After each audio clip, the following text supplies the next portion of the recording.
templo rodeado de luz, anunciando la natividad de Jesús. Noel, Noel, Noel, Noel, born is the King of Israel.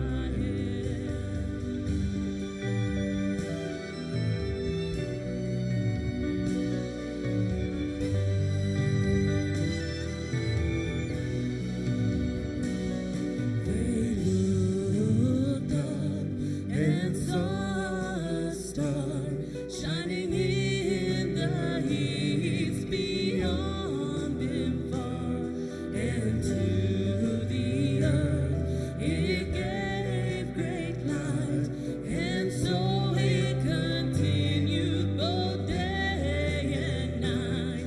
Noel, Noel, Noel, Noel, born is the King of Israel. Noel, Noel, Noel, Noel, hoy ha nacido el Rey de Israel.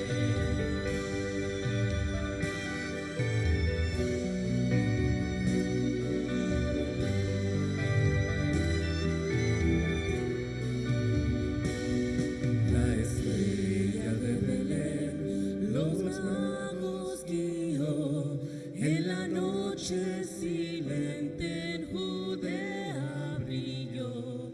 El pesebre encontraron sirviendo la luz, y le dieron presentes al niño Jesús. Noel, Noel, Noel, Noel, born is the King of Israel. Noel, Noel, Noel, Noel, hoy ha nacido el Rey de Israel.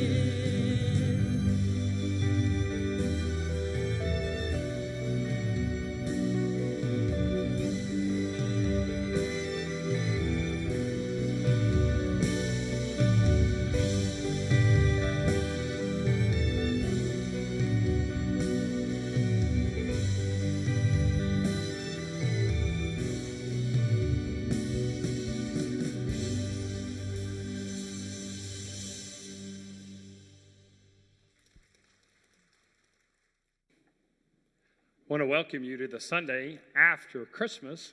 We have a really special service today, full of the stories of Christmas, fun music. Hopefully it'll bring you joy and delight today.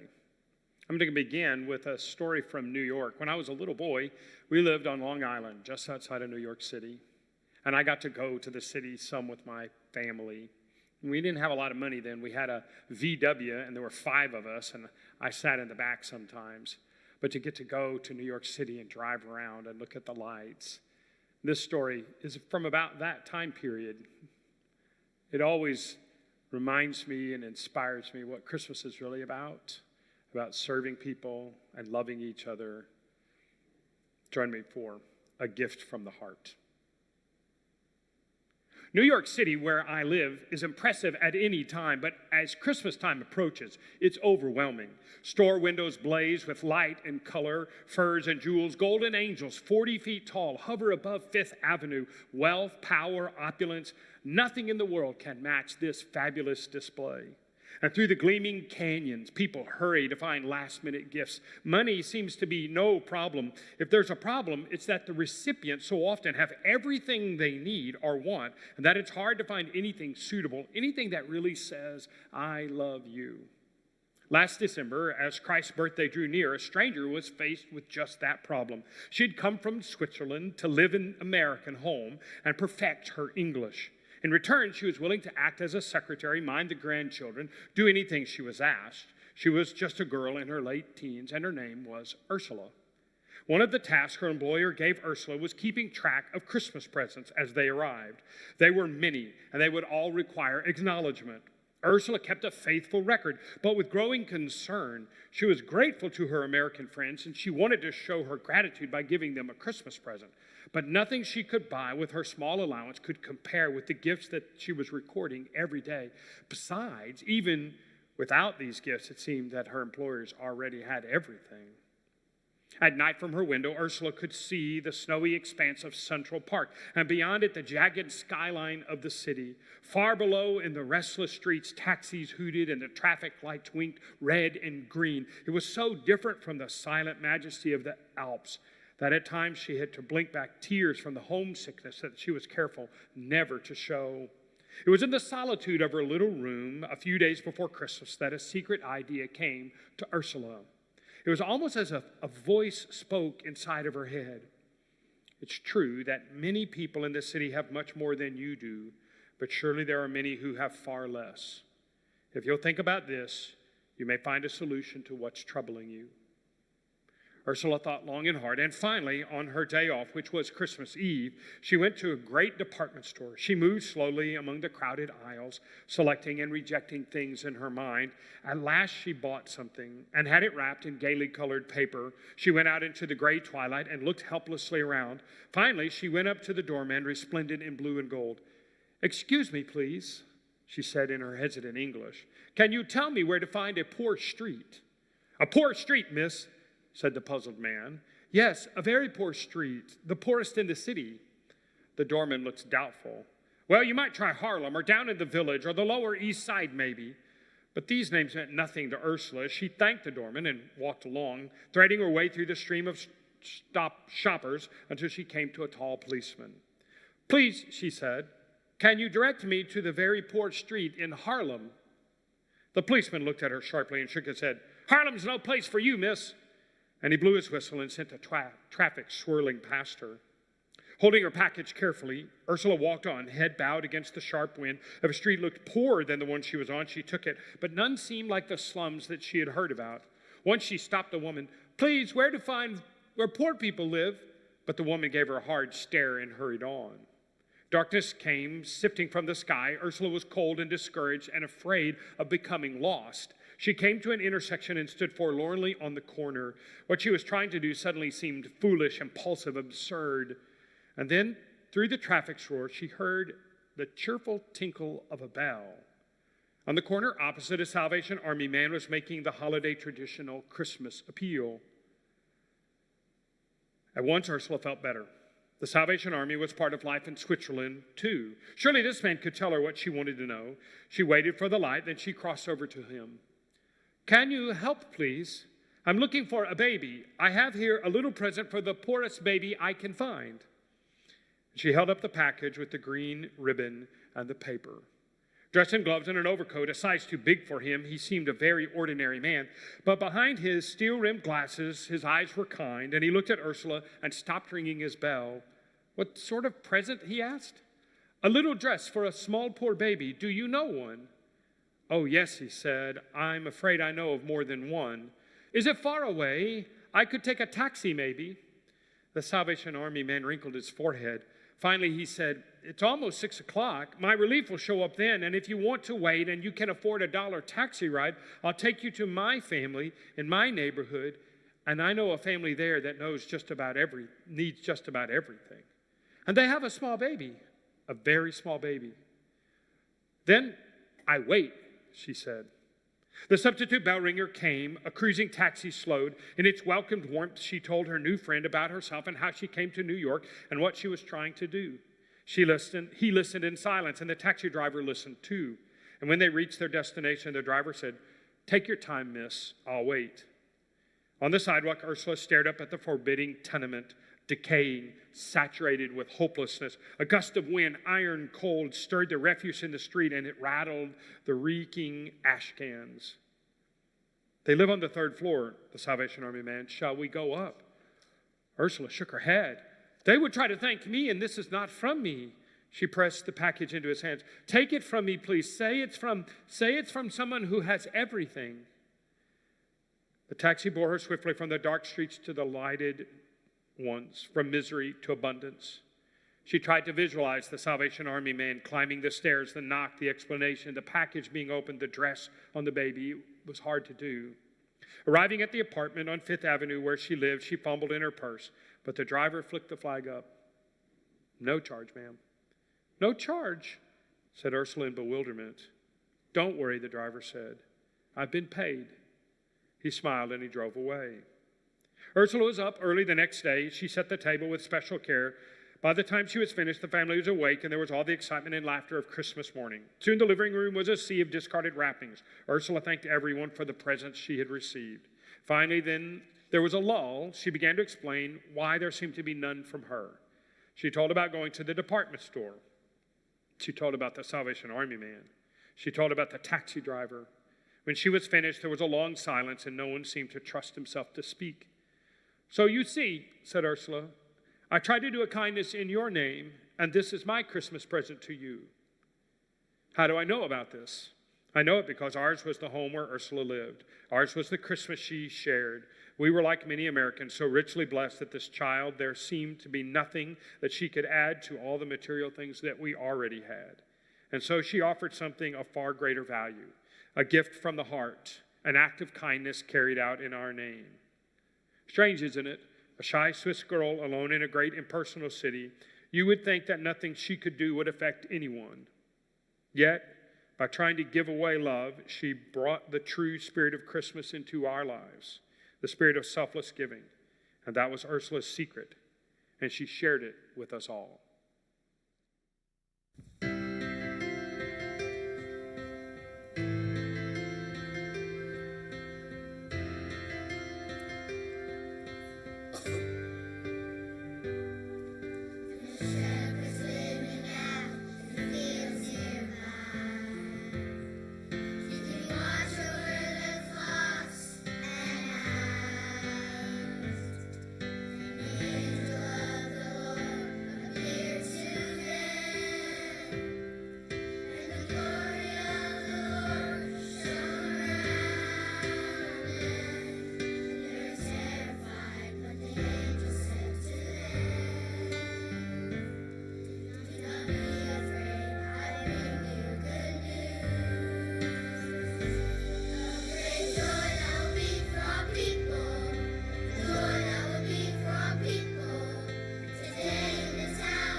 And this will be a sign to you. You will find a baby wrapped in clothes and lying in a manger.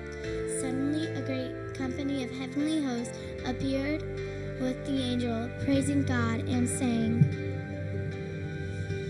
Glory to God in the highest. Glory to God in the highest. Glory to God in the highest. And on earth peace to men, on whom his favor rests.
In 1984, I took my first job as a youth pastor, and a person on the staff at that church shared this story with me, and it's featured in my Christmas celebrations every year since then. I read it every year. We did it here as a play once. It's a story that's set in a forest with a little rabbit named Barrington Bunny. Once upon a time, in a large forest, there lived a very furry bunny. He had one lop ear, a tiny black nose, and unusually shining eyes, and his name was Barrington. Barrington was not really a very handsome bunny. He was speckled, and his ears didn't stand upright, but he could hop, and as I have said, he was very furry.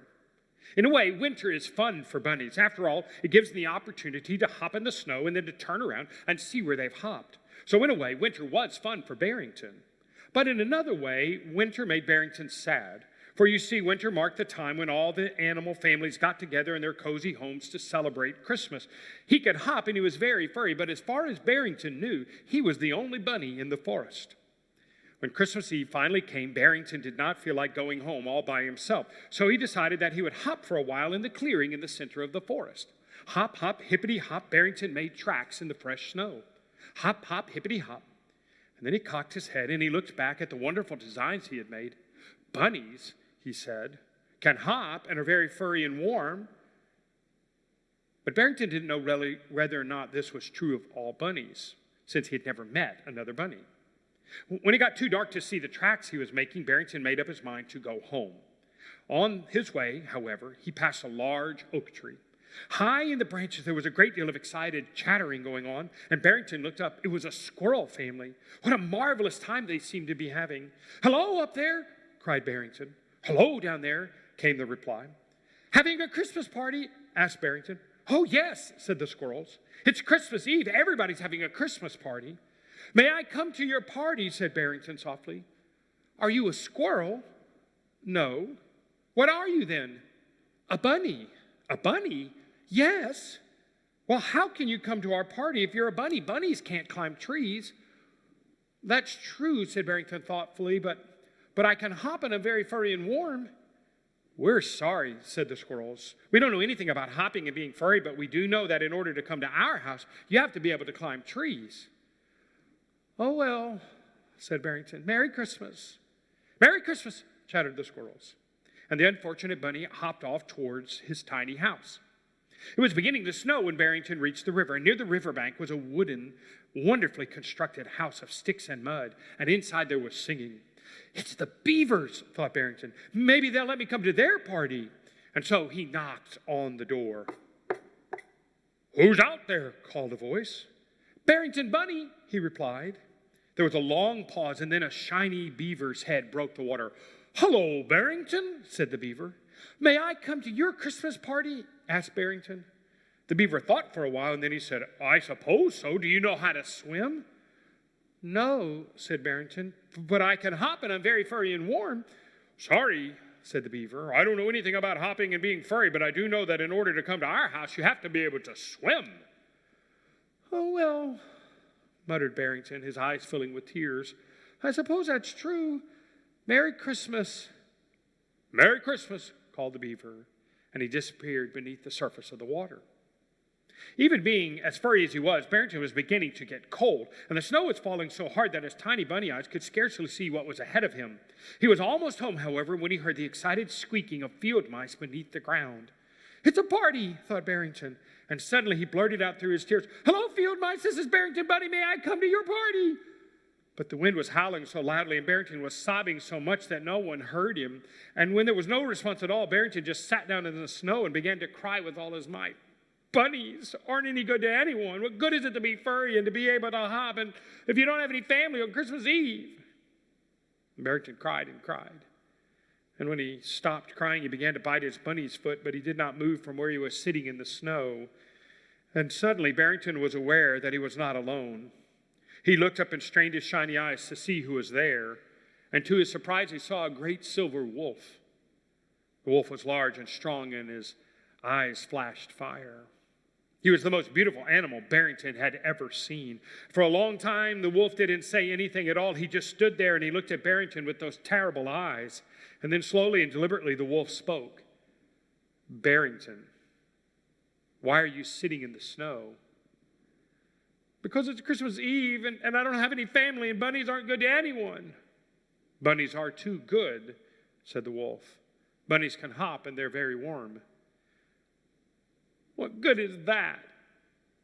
It's very good indeed. Because it's a gift that bunnies are given, a free gift with no strings attached. And every gift that is given to anyone is given for a reason. Someday you'll see why it's good to hop and to be warm and to be furry. But it's Christmas and I'm all alone and I don't have any family at all. Of course you do, replied the wolf. All the animals in the forest are your family. And then the wolf disappeared. He simply wasn't there. Barrington had only blinked his eyes, and then when he looked, the wolf was gone. All the animals in the forest are my family. It's good to be a bunny, and bunnies can hop, and that's a gift, a free gift. On into the night, Barrington worked. First, he found the best sticks that he could, and that was difficult because of the snow. Then hop, hop, hippity hop to the beaver's house, and he left the stick just outside the door with a note on it that read, "Here's a good stick for your house. It's a gift, a free gift, no strings attached, signed, a member of your family." It's a good thing I can hop, he thought to himself, because the snow is very deep. And then Barrington dug and soon he had gathered together enough dead leaves and grass to make the squirrel's nest warmer. Hop, hop, hippity hop. And he laid the grass and the leaves just under the large oak tree, and he attached a message. A gift, a free gift from a member of your family. It was late when Barrington finally started home, and what made things worse was that a blizzard was beginning. Hop, hop, hippity hop. Soon poor Barrington was lost, and the wind howled furiously, and it was very, very cold. It certainly is good. It's a good thing I'm so furry, but if I don't find my way home pretty soon, I even might freeze. Squeak, squeak. And then he saw it. A baby field mouse lost in the snow, and the little mouse was crying. "Hello, little mouse," Barrington called. "Don't cry, I'll be right there." Hippity hop, and Barrington was right beside the tiny mouse. "I'm lost. I'll never find my way home. I know I'm going to freeze." "You won't freeze," said Barrington. "I'm a bunny, and bunnies are very furry and warm. You stay right where you are, and I'll cover you up." And Barrington lay on top of the little mouse, and he hugged him tight, and the tiny fellow felt himself surrounded by warm fur, and he cried for a while, but soon, snug and warm, he fell asleep. And Barrington had only two thoughts that long, cold night. First, he thought, it's good to be a bunny. Bunnies are very furry and warm. And then when he felt the heartbeat of the tiny mouse beneath him, he thought, all the animals in the forest are my family. Next morning, the field mouse found their little boy asleep in the snow, warm and snug, under the furry carcass of a dead bunny. Their relief and excitement was so great that they didn't even think to question where the bunny had come from. As for the beavers and the squirrels, they still wonder which member of their family left the little gifts for them that Christmas Eve. And after the field mice had left, Barrington's frozen body simply lay in the snow, and there was no sound except for the howling wind. And no one anywhere in the forest noticed the great silver wolf who came to stand beside the brown lop-eared carcass. But the wolf came, and he stood there without moving or saying a word all Christmas Day until it was night, and then he disappeared into the forest.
When I lived in the panhandle of Texas, a friend of mine gave me a book.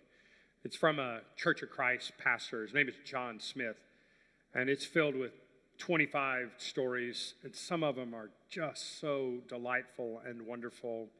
If you've lived in West Texas ever, there's several of them about West Texas that are just spot on. But this one about Christmas has become, in my life, helping me understand what forgiveness looks like, how do we get there, and that's what Christmas is really all about. It's called The Greatest Gifts.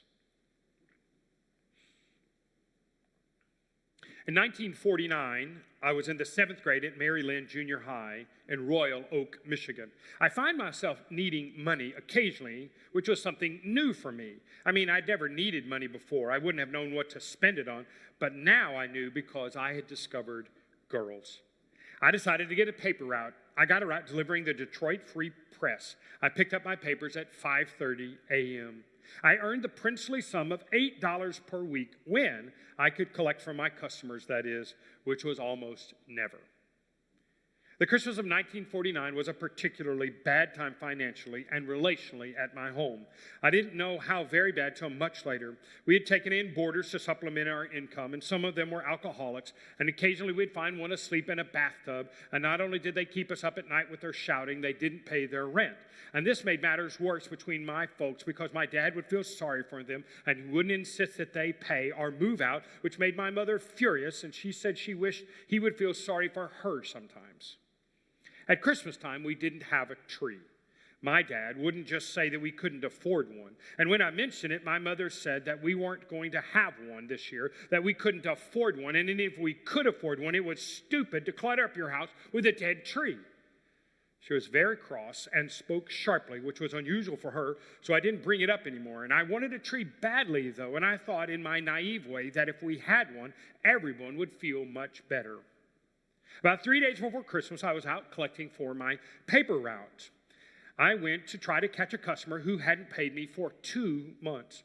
She owed me $7. Much to my surprise, she was home. She invited me in, and not only did she pay me, she gave me $1 tip. It was a windfall for me, and now I had $8 whole. I had absolutely no plan or intention of doing what I did. I was walking past a Christmas tree lot, and the idea hit me. The selection wasn't very good, but there was this one real nice tree. It had been an expensive tree, and no one had bought it, and now it was so close to Christmas that the man was afraid no one would, and he wanted $10 for it. But when I told him I only had $8, he said he would sell it for that. I really didn't want to spend the whole $8 on the tree, but it was so pretty that I finally agreed. I dragged it all the way home. The snow helped to cushion it, and it was still in pretty good shape when I got it home. I propped it up against the railing on our front porch, and I went in. My heart was bursting as I announced that I had a surprise. I got Mom and Dad to come to the front door, and then I switched on the porch light. There was our Christmas tree with snow glistening on its branches, our beautiful Christmas tree. I had saved the day. Where did you get that tree? I bought it up on Main Street. Isn't it just the most perfect tree that you've ever seen? Where did you get the money? From my paper route. I explained about the customer who had paid me. And you spent the whole $8 on this tree? And she went into a tirade about how stupid it was to spend my money on a dumb tree that would be thrown out and burned in a few days. And she told me how irresponsible I was and how I was just like my dad with all these foolish, romantic, noble notions about fairy tales and happy endings. That it was time that I grew up and learned some sense about the realities of life and how to take care of money and spend it on things that were needed and not on silly things. And she said that I was going to end up in the poorhouse because I believed in stupid things like Christmas trees, things that didn't amount to anything. And I just stood there. My mother had never talked to me like that before, and I just couldn't believe what I was hearing, and I felt awful, and I began to cry. And finally, she reached out, and she snapped off the porch light. Leave it there, she said. Leave the tree there till it rots, so every time we see it, we'll all be reminded how stupid the men in this family are. Then she stormed up the stairs to her bedroom, and we didn't see her until the next day. My dad tried hard to patch things up. He said that Mom wasn't feeling good and made all kinds of excuses for her. He said it was a bad time, that she'd be better tomorrow, but he was wrong. She wasn't any better. He and I brought the tree in and made a stand for it, and he got out a box of ornaments, and we decorated the best we could. There were a few presents under the tree Christmas Day, and although I can't remember a single one of them, but Mom wouldn't have anything to do with it, and it was the worst Christmas I ever had. Mom never said any more about it, good or bad, but it was a scar in my soul, and I never forgot. Years later, we were living in Wichita, Kansas. On Christmas Eve, I stayed up very late. I was sitting in the living room staring at the blinking lights. I was totally alone with my thoughts, alternating between joy and melancholy. And I got to thinking about my paper route and that tree and what my mother had said to me and how my dad had tried to make things better. And I heard a noise in the kitchen and discovered that it was Mom. She couldn't sleep either and had gotten up to make herself a cup of hot tea. And she waited for the water to boil. She walked into the living room, discovered me there. She didn't say much for a while. She just sat and gazed at the tree, the blinking lights, and all the presents. She saw my open Bible and asked me what I was reading. And when I told her, she said, "Would you read it to me?" And I did.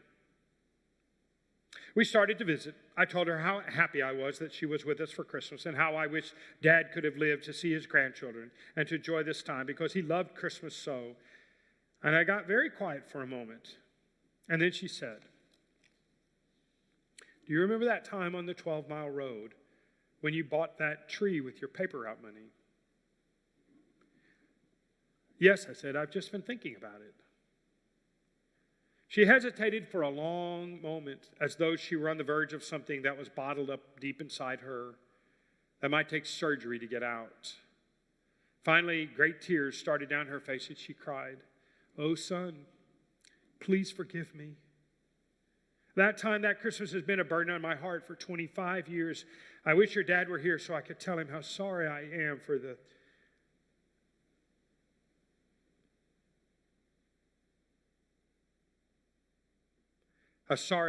for what I said to your dad. He was a good man, and it hurts me to know that he went to his grave without ever hearing me say I was sorry. Nothing will ever make what I said right, but you need to know that your dad never did have any money sense. We were fighting all the time, though not in front of you. We were 2 months behind on our house payment. We had no money for groceries. Your dad was talking about going back to Arkansas, and that tree was the last straw. I took it out on you, and it doesn't make what I did right, but I hope that someday when you are older, you might understand. I've wanted to say something for ever so long, and I'm glad it's finally out." Well, we both cried a little and held each other, and I forgave her. It wasn't hard, you know.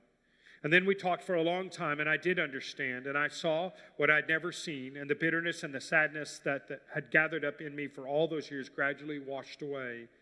It was marvelously simple. The great gifts of the season, or of any season, can't be put under the tree. You can't wear them or eat them or drive them or play with them. We spend so much time with the lesser gifts, the toys, the sweaters, the jewelry of Christmas, and so little with the greatest gifts, the understanding, the grace, the peace, and forgiveness. It's no wonder that the holiday leaves us empty, because when it's over, the only reminders we have are the dirty dishes and the January bills. The great gifts are like the one gift, the gift that began it all back there in Bethlehem and Judea. You can't buy them, and they're not on anybody's shopping list. They come as he came, quietly, freely, unexpectedly. And if you're not careful, you miss them entirely, because the want list keeps you at the mall where the holiday sales, tinsel, background music, and glitter keep you from seeing the star over Bethlehem or hearing the angel's song. How silently the wondrous gift is given. So God imparts to human hearts the blessings of his heaven. No ear may hear his coming, but in this world of sin, where meek souls will receive him still, the dear Christ enters in.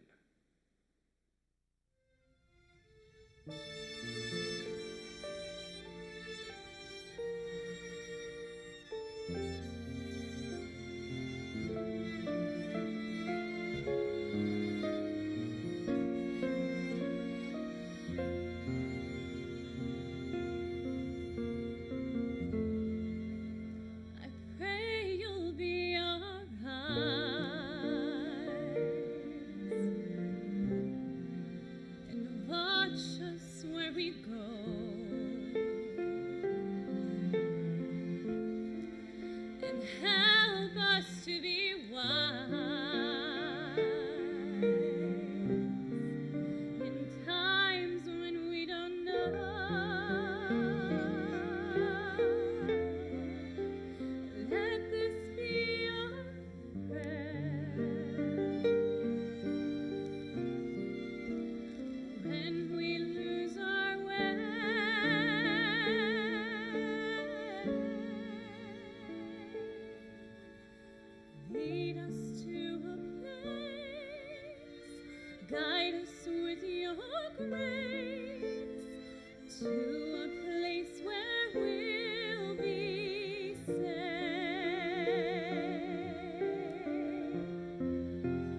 I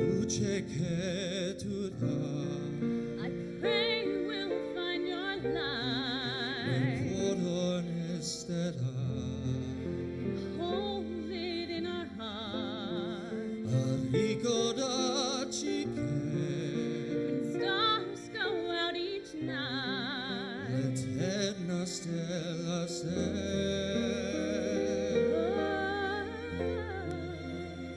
Nella mia preghiera Let this be our prayer. quanta fede c'è.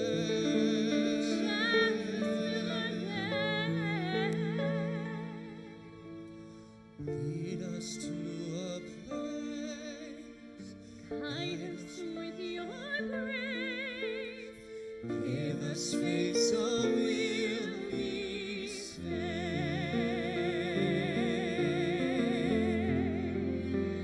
Sogniamo un mondo senza più violenza, un mondo di giustizia e di speranza. Ognuno suo vicino, simbolo di pace, di fraternità.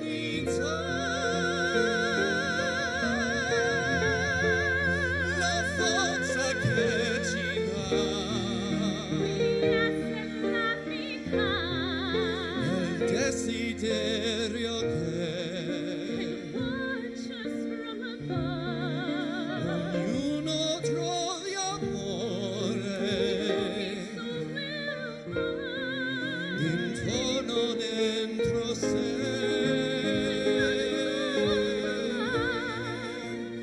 Let this be our prayer,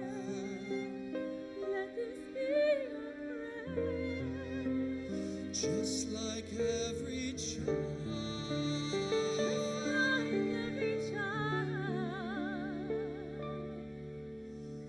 Need to find a place, guide us with your grace, give us faith so we'll be saved. E la fede che hai acceso in noi, sento che ci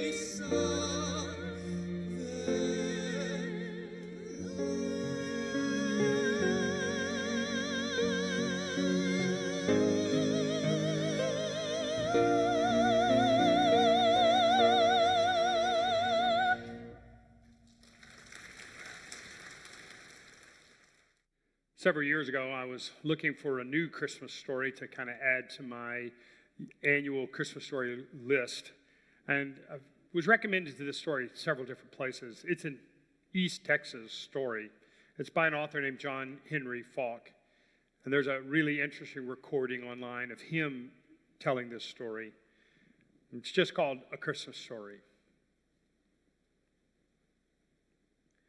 The day after Christmas, a number of years ago, I was driving down a country road in Texas, and it was bitter cold. It was a cold morning, and walking ahead of me on the gravel road was a little barefoot boy with a nondescript raggedy overalls and a makeshift sleeved sweater tied around his little ears. I stopped and picked him up. He looked like he was about 12 years old, and his little feet were blue with cold, and he was carrying an orange. And he got in, and he had the brightest blue eyes you ever saw, and he turned a bright smile on my face, and he said, "I'm going down the road 2 miles to my cousin's. I want to show him the orange that old Santa Claus brought me." I wasn't going to mention Christmas to him because I figured he came from a family, the kind that don't have Christmas, but he brought it up himself. And he said, "Did old Santa Claus come see you, mister?" And I said, "Well, yes, we had a real nice Christmas at our house, and I hope you had the same." And he paused for a moment. And he looked at me, and then with all the sincerity in the world, he said, "Mister, we had the most wonderfulest Christmas in the United States down at our place. Lordy, it was the first one we ever had down there. See, we never do have them out there much, don't you know? When Christmas time comes, we never heard about it, but never did we have one because, well, you know, it's just a Papa says that old Santa Claus, Papa hoorahs a lot, and said old Santa Claus was scared to bring his reindeer down to our section of the county because folks down there are so hard up they're liable to catch one of his reindeer and butcher him up for meat.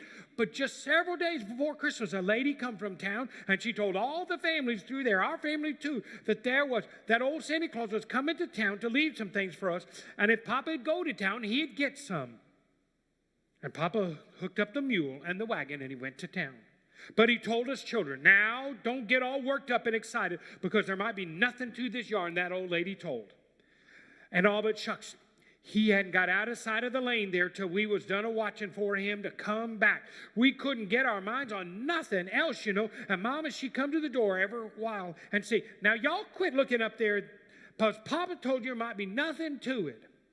And all but along in the middle of the afternoon, well, we heard the team of jangling harnesses a coming, and we ran out of the front yard, and Ernie, my little brother, he calls out, yonder, there comes Papa. And here come them mules, just in a big trot, you know. And there was Papa standing upright in the bed and in the wagon and holding up 2 chickens. And they'd already had their feathers pulled off of them. And he was just yelling, Merry Christmas, Merry Christmas. And the team stopped right in front of the gate. And all of us children, she just went swarming up there like a flock of chickens, you know. And we were just crawling over the wagon and looking in. And mister, I wish you could have seen what was in that wagon. It was bags of stripedy candy and apples and oranges and sacks of flour and some real coffee, you know. And just all tinsely and pretty. And we just couldn't say nothing. Just kind of held our breath and looked at it, you know. And Papa standing there just waving them 2 chickens and yelling, Merry Christmas to you, Merry Christmas to you. And a laughing and that big old grin on his face. And Mama, she came hurrying out with the baby in her arms, you know. And when she looked in the wagon, she just stopped. And then Papa, he dropped them 2 chickens and he reached out and he caught the baby in her arms, you know. And he held up the baby and he said, Merry Christmas to you. And baby little old Alvy Lee just laughed like he knowed it was Christmas time too, you know. And Mama, she just started telling us the names of those nuts. They wasn't just peanuts. She had names for them all. See, Mama, she knows a heap of things like that. She'd seen those stuff before. And we were just chattering and going on at the same time, us youngins, and looking in there. And then all of a sudden we heard Papa call out, Merry Christmas to you, Sam Jackson. And we stopped and looked. And here comes Sam Jackson, leading that old crippled-legged mule of his up the lane. And Papa says, Sam Jackson, did you get to town to get some Christmas this year? And Sam Jackson, you know, he sharecrops over there across the creek from our place, and he shook his head and said, well, no, sir, mister. No, I didn't get to town. I heard that, but I didn't know it was for us colored folks, too. I thought it was just for you white families. And all of a sudden, none of us children were saying nothing. And Papa, he looked down at Mama, and Mama looked up at him, and they didn't say nothing. Like they do a heap of times, but they know what each other's thinking. And they like, you know, and all of a sudden, Papa, he broke out in a big grin, and he said, Sam Jackson, it's a good thing you come up here. Lord have mercy. I like to forgot. Old Santa Claus would have me in court if you heard about that. The last thing he asked me if I lived out here near you, he said he had seen you around and said he wanted me to bring part of this out here to you and your family, your women and your children. Well, sir, Sam Jackson, he broke out in a big grin. And Papa says, I'll tell you what to do. You get your wife and children and you come down here tomorrow. It's going to be Christmas time all day. You come early and stay late. And Sam Jackson said, you reckon? And Mama called out to him and said, yes, you tell your wife to be sure to bring some pots and pans because we're going to have a heap of cooking to do, and I ain't sure I got enough to do it all. Well, sir, old Sam Jackson, he started leading that mule up the lane in a full trot, you know, and he was heading home to get the word to his folks and his children, you know. And the next morning, it was just, well, you remember how it was yesterday morning, just rosy red like that at Christmas time. And it was cold, but you didn't notice the cold, you know, because the sun was up and it's just all rosy red. And us youngins were out of bed before daylight. It seemed like running in the kitchen and smelling and looking. And it was, and there comes Sam Jackson and his team and his wife and his 5 youngins in there. And they all looked over the edge, and we run out and yelled, Merry Christmas, Merry Christmas. And Papa said, Christmas gifts to you, Sam Jackson. Y'all come on in. And they come in, and Mama and Sister Jackson, they got in the kitchen. They started cooking up things. And us youngins started playing Christmas time. It's a lot of fun, you know. We just play Christmas gift with one another, and we'd run around the house and just roll in the dirt, you know. And then we'd start playing go up to the kitchen door and smell. And we'd run up and smell inside the kitchen door where Mama and Sister Jackson was cooking, and then we'd just die laughing and roll in the dirt. And, you know, then we'd go chasing around and playing Christmas gift. And we played Christmas time till we just wore ourselves out. And Papa and Sam Jackson, they put up a table and they put some sheets over it and some boards up on some sawhorses. And everybody had a place, even the baby, old Alvy Lee. And Mom and Sister Jackson said, well, now it's ready. Come on in. We're going to have Christmas dinner. And I sat right next to Willie Jackson. And he rolled his eyes at me and I rolled my eyes at him. And we just died laughing, you know. And there was an apple and an orange and a stripedy candy at everyone's place. And there was dessert. And so Papa and Sam Jackson, they've been sitting on the front porch, and they come in, and Papa sat at one end of the table, and Sam Jackson, he sat at the other end of the table, and it was just the most beautiful table you ever saw. And I didn't know nothing could ever look like that or smell that good. And then Sam Jackson, you know, he's real black, and he had his white, clean shirt on, and them overalls and everything had been washed, and he was real clean. And Papa said, Brother Jackson, I believe you're a deacon in your church. I ain't much of a church man myself, but I believe you're a deacon. Maybe you would ask grace for us. Well, Sam Jackson, he stood up there, and his hands are real big, and he kind of held onto the sides of the table, you know, but he didn't bow his head like a heap of folks do. He just looked up, and he smiled, and he said, Lord, I hope you're having the nicest Christmas time up there with your angels as we're having down here. And I just wanted to say, Merry Christmas, Lord. Like I said, mister, I believe that was the most wonderfulest Christmas in the whole United States of America.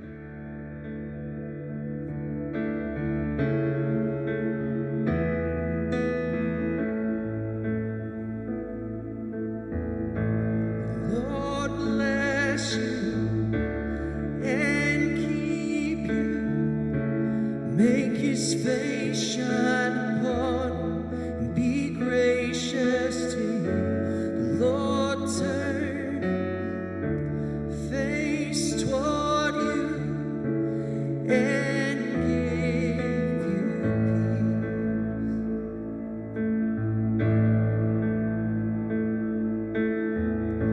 The Lord bless you and keep you. Make his face shine upon you and be gracious to you. Lord, turn his face toward you and give you peace.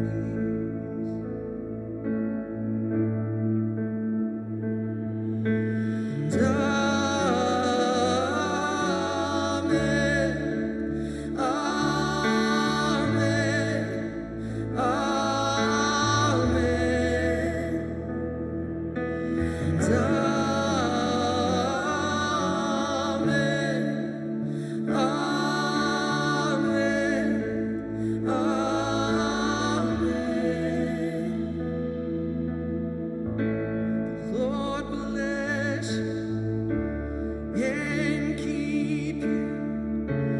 Make his face shine upon you and be gracious to you. Lord, turn his face toward you and give you peace.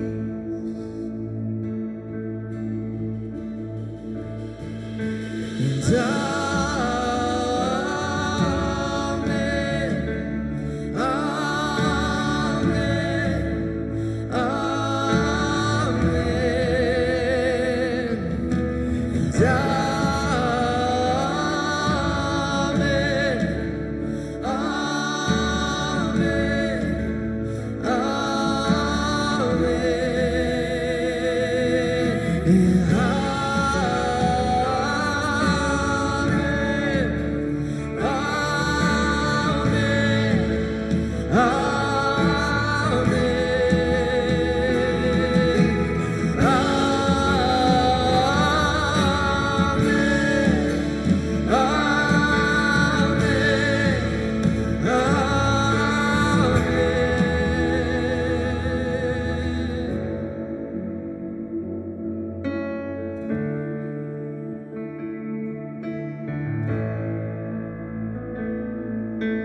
We're so glad that you joined us for our online worship service today. We hope that you have a great week looking forward to New Year's Eve. And I hope that you'll spend some time this week praying and preparing yourself for a new year. We still got a long way to go before everything can open up and change. We're going to need each other a lot. We certainly need your prayers here at our church. We continue to need your gifts, and we thank you so much for how faithful our givers have been to our church. Don't forget our global missions offering. There's lots of people that need help right now, and you can do a lot of good in these last few days of this year. We want to believe that God's got great things in store for us this next year. I want to end our services with a prayer. Heavenly Father, we come before you, and we ask that you might bless our church in this new year, that we might be more effective at sharing the gospel with our town, that you might keep us safe but fearless in your faith. God, that you might give us wisdom but also boldness, that you might help 2021 be the best church year ever. This is what we ask in Jesus' name. Amen. Merry Christmas. Happy New Year. See you next week.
les habló, rodeado de luz, anunciando la natividad de Jesús.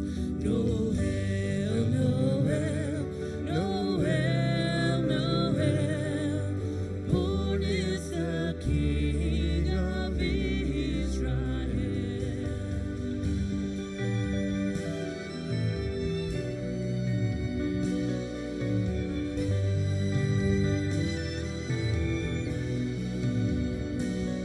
They looked up and saw a star shining in the east beyond them far, and to the earth it gave great light, and so it continued both day and night. Noel, Noel, Noel, Noel, born is the King of Israel.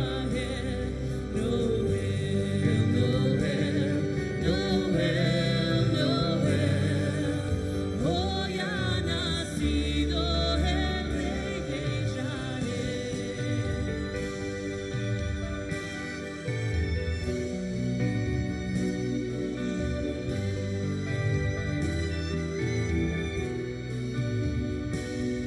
La estrella de Belén los magos guió, en la noche silente en Judea brilló, el pesebre encontraron sirviendo la luz, y le dieron presentes al niño Jesús.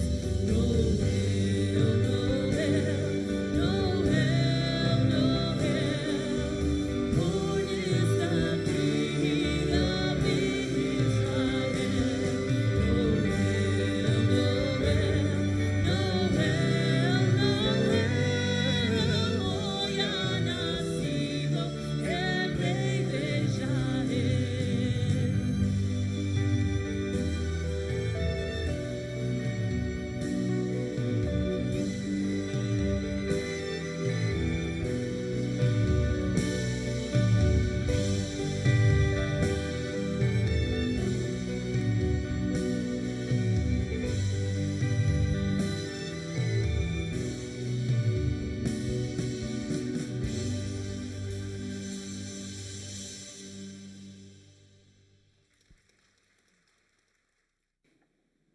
I want to welcome you to the Sunday after Christmas.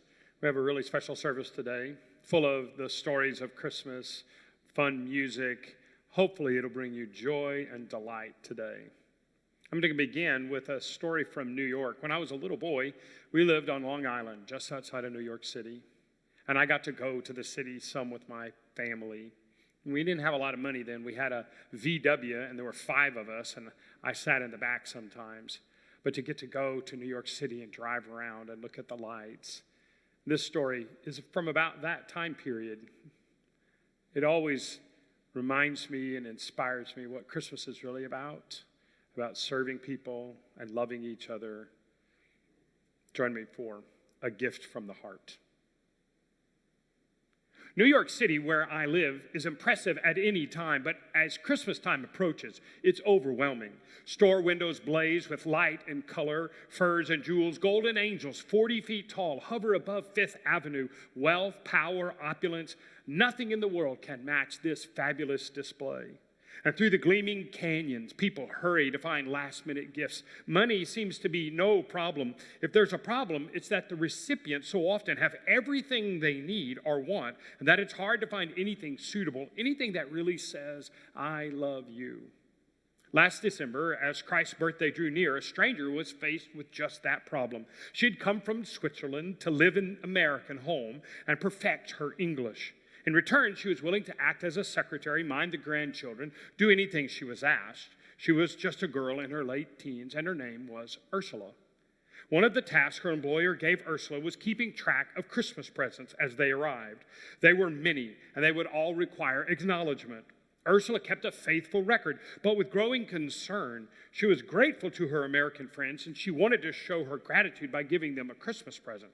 But nothing she could buy with her small allowance could compare with the gifts that she was recording every day.